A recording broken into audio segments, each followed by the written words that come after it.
ঠ্যাং কিন্তু আমরা অনেকেই বেশিরভাগ খেতে পছন্দ করি না। মুরগির ঠ্যাং আমরা জমিয়ে রেখে ফ্রিজে রেখে দেই, তারপর কেউ ফেলে দেয় মুরগির এই ঠ্যাংগুলিকে।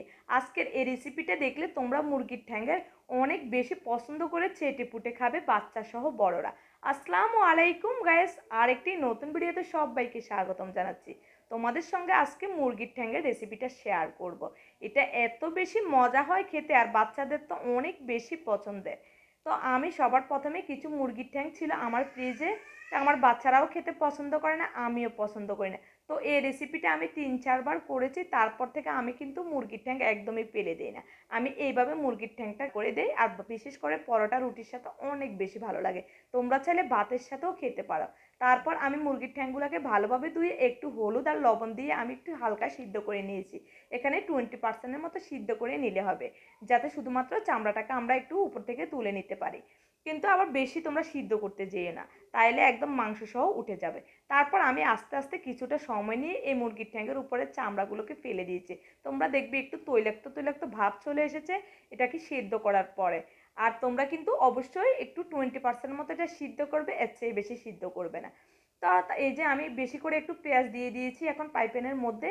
আর অবশ্যই পেঁয়াজের পরিমাণটা এই যে মুরগির ঠ্যাংয়ের রেসিপিতে তোমরা একটু বেশি করে পেঁয়াজটা দিবে, কারণ তাহলে অনেক বেশি গ্রেভি হবে, খেতেও অনেক বেশি ভালো লাগবে। কারণ এই ঝোলটা আর মুরগির ঠ্যাংটা দিয়ে আমি বেশিরভাগ পরোটা বা রুটি খাই, তাহলে আমার ছোট বাচ্চারাও কিন্তু অনেক বেশি পছন্দ করে, ও খালি বসে বসে এগুলো খায়, অনেক বেশি ভালো লাগে।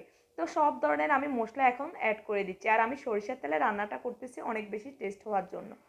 তো এই যে আমি সব ধরনের গরম মশলা, জিরে পাউডার, তারপর দিয়েছি আমি এখানে ধনিয়া গুঁড়া, তারপর হলুদ, মরিচ, লবণ, যা যা লাগবে আমরা মশলা লাগে আমাদের মাংস রান্না করার জন্য, সেই ধরনের সবগুলো আইটেমে আমি এখানে দিয়ে দিয়েছি। দিয়ে আমি একটু হালকা ভালোভাবে আদা রসুন পেস্টটা দিয়ে অনেকক্ষণ পর্যন্ত নেড়ে ছেড়ে মশলাটাকে একটু কষিয়ে নিয়েছি, যাতে কোনো কাঁচা গন্ধ না আসে এই আদা রসুনের পেস্ট থেকে।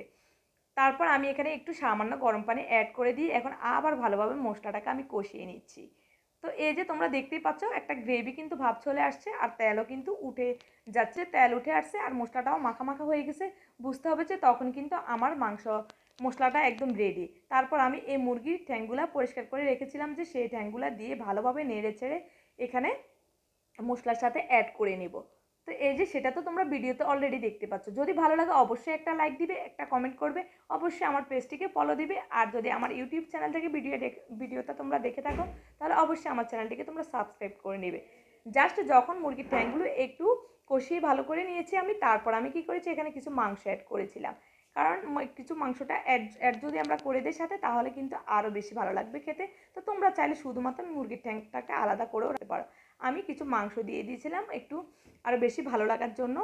তো এই যে আমি তারপর একটু কষিয়ে ভালোভাবে মশলাটার সাথে এখন ঢাকনা দিয়ে রেখে রেখে দিচ্ছি। এই যে অনেক বেশি তেল উঠতেছে উপর থেকে। তারপর আমি কিছু কাঁচামরিচ আর এখানে দিয়ে দিয়েছিলাম কিছু তেজপাতা, তারপর সামান্য গরম পানি অ্যাড করে আমি ঢাকনা দিয়ে ঢেকে রেখে দেবো। জাস্ট এই যে আমার রান্না কমপ্লিট। আজ এই পর্যন্ত, সবাই ভালো থাকবে, আল্লাহ হাফেজ।